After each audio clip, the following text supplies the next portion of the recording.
All right, it's Saturday. We have a special telecast. We don't normally broadcast news on the weekend unless it's a big story. And we are talking about this Noreaster. We've increased the winds, unfortunately, for here in the Tidewater. And in extreme northeast North Carolina, Hatteras, you're going to get it too. But this time it seems like it's going to be southeast Virginia. We're talking about 30 to 60 mile per hour wind gusts. That's not sustained winds, that's gusts. Sustained winds will be like 5 minutes of that. But it can still cause a lot of issues tomorrow with the tides. Throughout Sunday, but we'll get to that in a second. Speaking of that, though, we do have flood watches and warnings all warnings now, all up and down the Mid-Atlantic. But we're focusing in right here in the south side, unfortunately, southeast Virginia, where they're expecting major tidal flooding by tomorrow evening and then Monday morning before the system continues to move out.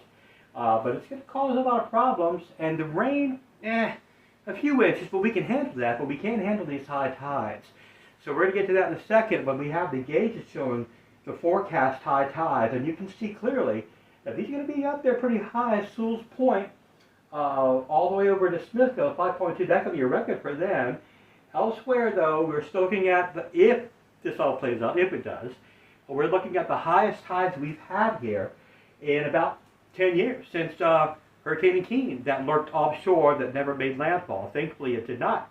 But a storm doesn't have to make landfall to cause big problems for our area. You know what I'm saying? Especially here in Norfolk. All right, now we want to talk about this. This is the flood watches that we have, flood warnings. We have a storm warning. That's the highest warning you can get below a tropical storm warning. This is not a tropical storm. It's a cold core nor'easter. It might have some tropical characteristics. If it got a name, it would be a subtropical storm. That's the difference. So if you're anywhere near water areas, the rivers and tributaries, Nansemond River, James River, Sussex River, be careful. You might have to move to high ground, especially tomorrow afternoon and tomorrow evening. You go into church, be careful. You might not have church, depending on where your church is located, if it's near water areas.